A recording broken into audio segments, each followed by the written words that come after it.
আকাশবাণী আগরতলা। স্থানীয় সংবাদ পড়ছি সিদ্ধার্থ শঙ্কর চৌধুরী। লোকসভা নির্বাচনের পঞ্চম দফায় আজ ৬টি রাজ্য এবং ২টি কেন্দ্রশাসিত অঞ্চলের ৪৯টি আসনে ভোট গ্রহণ করা হচ্ছে। উত্তরপ্রদেশে ১৪টি, মহারাষ্ট্রে ১৩টি, পশ্চিমবঙ্গের ৭টি, বিহার এবং উড়িষ্যায় ৫টি করে আসনে, ঝাড়খণ্ডের ৩টি আসনে এবং জম্মু কাশ্মীর ও লাদাখে ১টি করে আসনে ভোট হচ্ছে।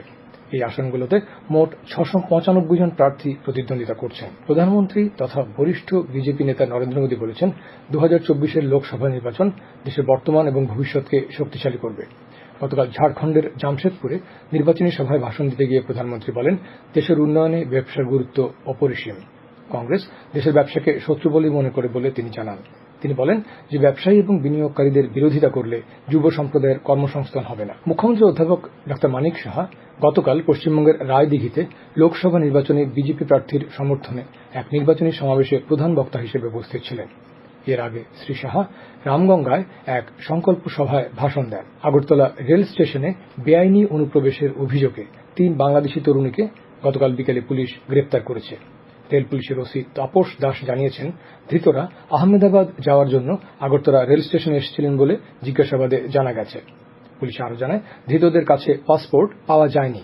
বাইজেলবাড়ি ফাঁড়ি থানার পুলিশ গতকাল রাতে একটি যাত্রীবাহী গাড়িতে তল্লাশি চালিয়ে ৫ বাংলাদেশি যুবককে গ্রেপ্তার করেছে। পুলিশ জানিয়েছে, এদের বাড়ি বাংলাদেশের সুনামগঞ্জ এবং খালিয়াজুরি জেলায়। এরা খোয়াই আশরামবাড়ি সীমান্ত দিয়ে ভারতে প্রবেশ করে আগরতলার উদ্দেশ্যে রওনা হয়েছিল। অনুপ্রবেশকারী ৫ যুবকের বিরুদ্ধেই পুলিশ অবৈধ অনুপ্রবেশের কারণে মামলা দায়ের করেছে।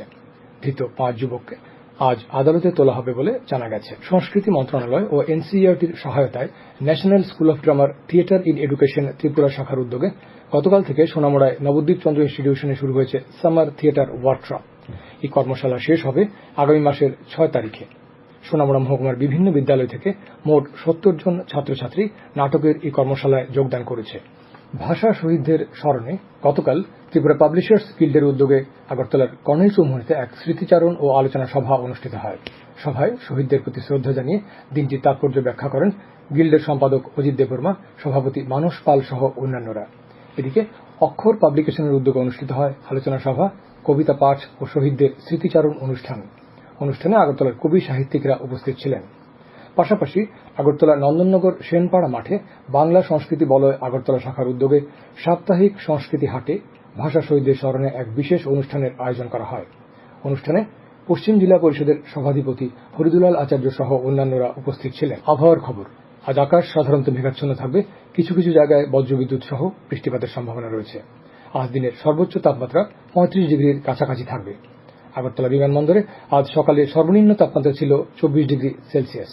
গত ২৪ ঘন্টায় বৃষ্টিপাতের পরিমাণ ১৩.৫ মিলিমিটার। এদিকে আগামী ২৪ ঘন্টায় রাজ্যে বিক্ষিপ্তভাবে বজ্রবিদ্যুৎ সহ ঘন্টায় ৩০ থেকে ৪০ কিলোমিটার বেগে ঝোড়ো হাওয়া বয়ে যাওয়ার সতর্কতা জারি করা হয়েছে। স্থানীয় সংবাদ এখনকার মতো শেষ হচ্ছে।